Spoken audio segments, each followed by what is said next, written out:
Aujourd'hui, nous allons étudier ce texte dans le cadre de notre chapitre « La ville » dans le roman policier.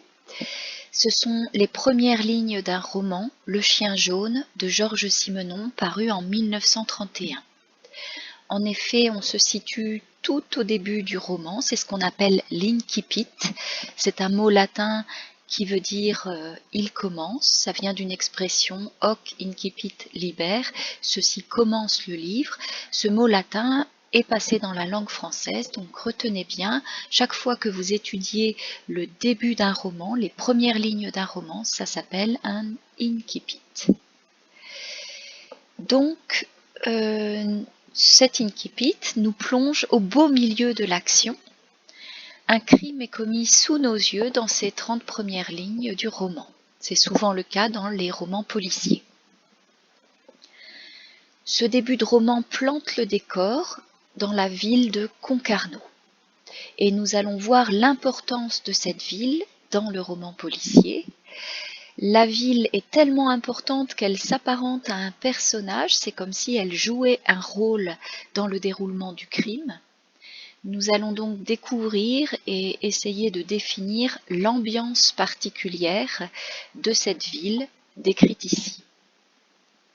Avant de commencer à répondre aux questions que vous avez préparées, je vous invite à observer le style particulier de ce début de roman.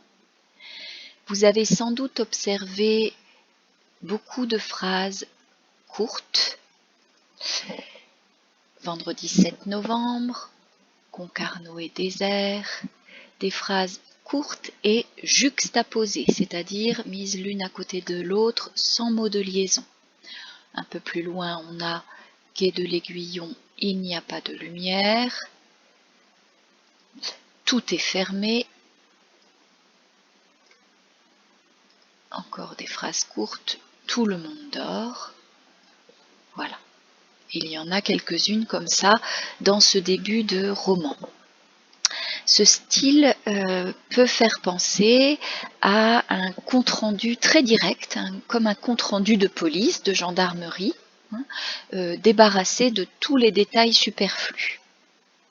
Mais en même temps, on remarque aussi dans le début de ce roman qu'il y a beaucoup d'indications précises de lieux, beaucoup de compléments circonstanciels, c'est un point de grammaire qu'on vient de revoir, donc on peut les relever.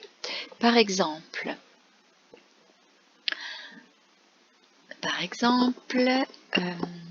alors, au-dessus des remparts,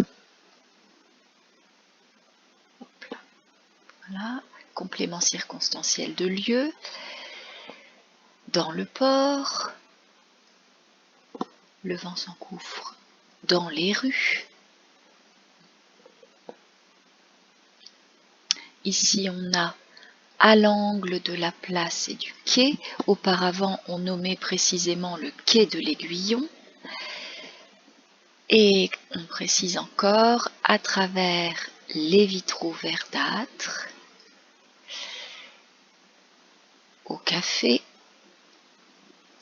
Le douanier, lui, se trouve dans la guérite, à moins de 100 mètres.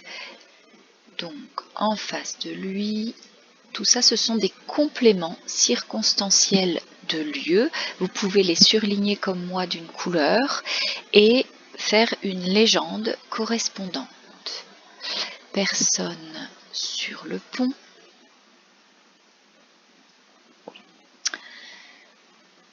Voilà. Donc, on pourrait continuer comme ça dans tout le texte, mais vous avez vu effectivement l'extrême précision des compléments circonstanciels qui situent les lieux de l'action.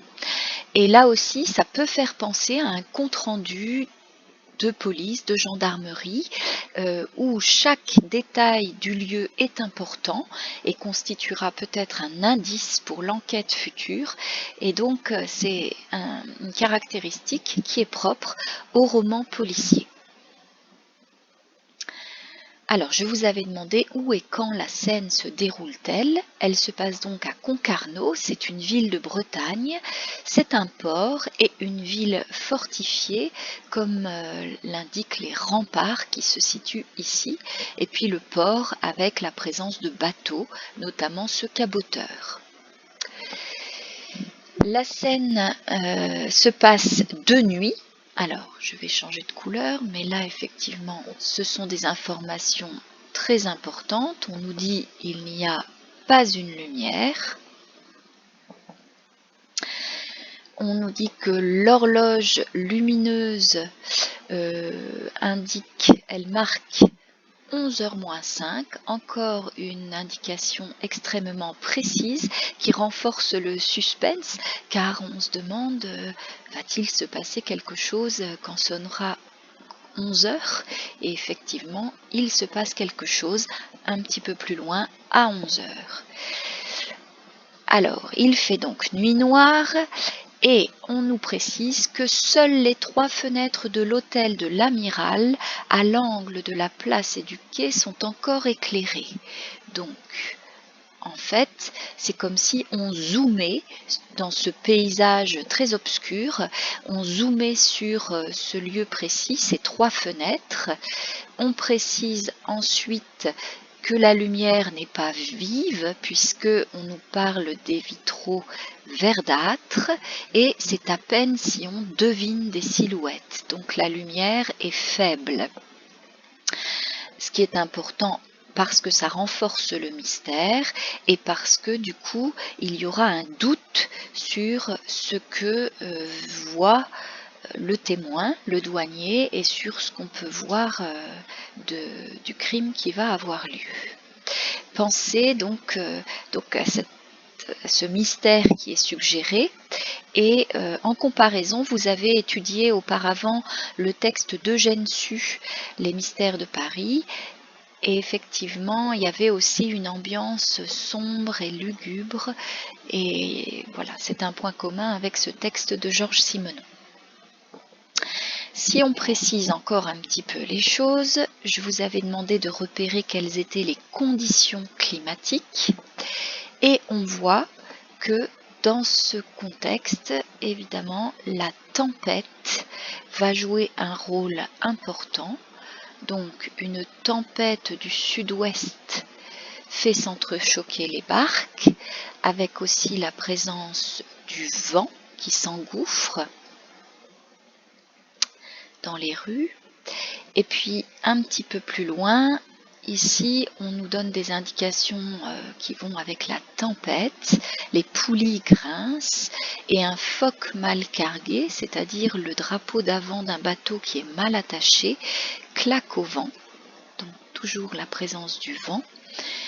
Il y a le vacarme continu du ressac, des vagues qui se cognent contre les obstacles. Donc c'est une tempête et c'est une tempête bruyante. Au milieu de tout ce bruit, un déclic à l'horloge qui va sonner 11 heures. Le suspense grandit. La tempête, donc, ici aussi évoquée, la tempête est donc un élément important pour créer une ambiance particulière. Alors, c'est important à plusieurs titres. Là, je vais peut-être souligner certaines choses. Donc, c'est important parce que le vent empêchera l'homme d'allumer son cigare. Alors, voilà, c'est par ici. Donc, pardon. L'homme est tout tiré, voilà. Ah, voilà. Donc, l'homme se met en tête d'allumer un cigare. Pardon. Donc, le fait qu'il y ait la tempête l'en empêche. 10 allumettes s'éteignent. Donc, ces conditions climatiques sont importantes parce qu'elles vont le conduire à s'abriter sur un seuil de 2 marches. Voilà. Et c'est là qu'il va se faire tirer dessus. Une balle va l'atteindre en plein ventre. Donc, la tempête a amené d'une certaine façon le drame. Et puis, c'est important aussi parce que tout ce vacarme de la tempête fait que le douanier n'est pas sûr de ce qu'il entend. Et donc la question est posée, est-ce que le douanier n'a pas perçu un bruit étranger à la tempête? Il n'en est pas sûr. Donc, encore une fois, la tempête renforce l'incertitude. Et enfin, lorsque l'homme qui vient d'être touché perd l'équilibre, fait plusieurs pas en arrière, il est tellement penché que sa pose en est incroyable, eh bien on pourrait penser que c'est le vent aussi qui... Bon, il est alcoolisé, et en plus le vent le fait tanguer un petit peu, et donc la tempête joue donc un rôle très important dans le déroulement de l'action. Donc finalement, si on récapitule un petit peu, l'ambiance de ce début de roman, elle est mystérieuse, sinistre, lugubre, on pourrait dire. Elle est aussi bruyante, mouvementée. C'est un univers hostile et c'est un petit peu l'endroit idéal pour que se commette un crime. Je vous avais demandé qui observe la scène. Alors c'est très intéressant aussi parce que c'est le douanier donc qui va observer tout cela. Alors il faut que je le retrouve. Voilà. Le douanier, c'est la première fois qu'il apparaît. Le douanier de garde, donc celui qui surveille la mer, qui surveille le départ et l'arrivée de marchandises. Ces gens attardés au café, le douanier de garde les envie, blotti dans la guérite, dans son abri, à moins de 100 mètres. Donc, ce témoin voit tout ce qui se passe. Il est à moins de 100 mètres, ça veut dire qu'il n'est pas très loin, mais il n'est pas très proche non plus. Donc, ça contribue à l'incertitude de ce début de texte. On le voit réapparaître le douanier. Ici, est-ce que le douanier n'a pas perçu un bruit étranger à la tempête? Et puis le douanier, nouveau coup d'œil à l'ivrogne, c'est bien le douanier qui jette un coup d'œil. Donc c'est le douanier qui perçoit tous les événements visuellement, et puis c'est lui aussi qui percevra le chien venu on ne sait d'où, qui est là et qui renifle le corps à terre.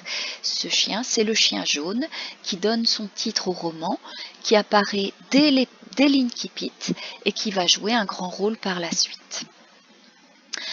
Donc, le point de vue du douanier, c'est le point de vue d'un personnage, c'est ce qu'on appelle un point de vue interne, puisque c'est un personnage qui participe à l'histoire, et ça permet au lecteur de se mettre à la place de ce personnage de l'histoire.